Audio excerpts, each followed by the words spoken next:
What would you pay good money to see in triathlon that you've never seen or no one is showing? Yeah, there's sometimes some pretty funny, usually on the bike in groups, like the guys yelling at each other, who's, who's taking a turn to take pull. I remember one time in a race, I lost Cabos. I want to say it was 2017, and I had a good bike and worked my way up to TO and Kevin Collington, and then I immediately got berated by TO to go to the front because I had caught them. And I was going faster, therefore I should be at the front of the group. Meanwhile, I had just destroyed myself to catch up, and I was just exhausted. So I think I ended up going to the front when doing like a fake pull, and then he quickly realized that he needed to go back to the front. On the bike, there's definitely a little bit more talking than people realize. A lot of times you have to self-police, and a lot of times, if I'm on the front, somebody will come up and be like screaming, and like, what are you yelling at? And like, oh, the guy's in your back. That happened in Argentina, or once it was a media guy was there and just started screaming at one of the athletes that he's been, in my shadow for the last, 100 miles or whatever. And it's time to start racing a little bit. I think the guys, I can't speak on the women's behalf, but the guys do a pretty good job of trying to make sure that everybody's playing by the same rules anyways. Yeah. Once you get to South America, I think the rules kind of change because, for one thing, there's language barriers going on. Some people don't speak English, some people don't speak Spanish, and it's just everybody knows that the policing of the rules is a little bit less stringent down there. So I'm not surprised you had somebody. And it's happened. I've seen it happen so many times, and it's like a 3 or 4 lap course, and it's just like age groupers everywhere. You never know what the heck. So it's all about the self-policing when you're down there. What 3 things would you change about triathlon?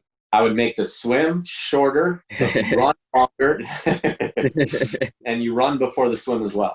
I like a lot of the components about the sport. What I would change about it, it's tough. The frustrating part of the sport is it's a sport where money can buy speed. Anytime you strike a relationship, what are the, what am I willing to compromise on? Like, could I take this if it might make me, have a little bit more drag on the bike or something like that? And that's always a tough thing, even as an age grouper, when you're a college kid that's working your tail off and you get a $500 steel bike and you're on the same course as somebody on a $15,000, super bike. Yeah, that's tough. And especially now with all these carbon shoes coming out. Like, I think a lot of pro runners have dropped their contracts because I've got to run on the Nikes. Like, I've tested them, the Nikes are faster, that kind of thing. And I wouldn't be surprised if some triathletes have done the same. It's just when you get those things that are a distinct advantage, it definitely makes it money can buy.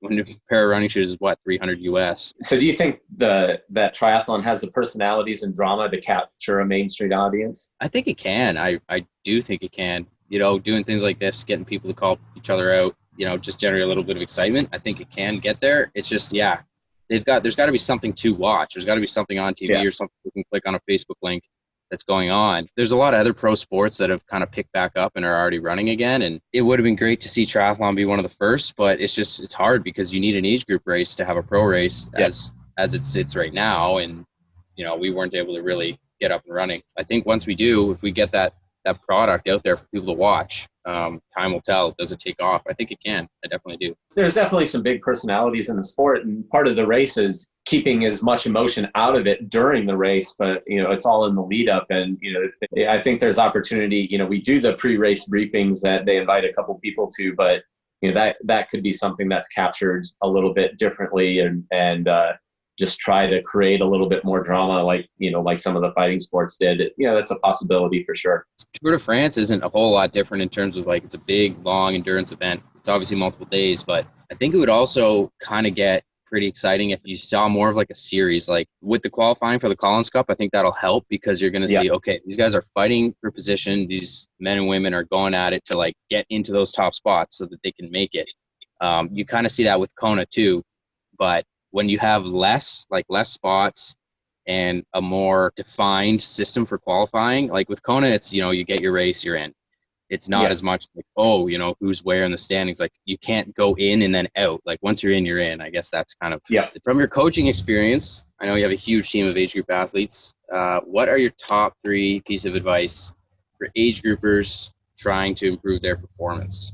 Stick to the plan. I've seen this a lot with, especially with a lot of people moving into Zwift. As a coach, you spend a lot of time trying to develop a plan for an athlete and set specific targets and structured workouts. And then, you'll get in with other people and your ego gets in the way. And all of a sudden, racing somebody on Zwift when you're supposed to be on a recovery period, or you've got a sprint segment coming up. So in the middle of your recovery period, obviously there's a time and a place for that, and you can't always be on. It's good to just, have that competitiveness at some point. But that's one thing that I've seen. Know why you're there. Never lose sight of that. I think a lot of people, focus on training so much that they forget why they came to the sport and why they loved it. And that kind of leads into the last piece of advice, and it is to be process oriented, not results oriented.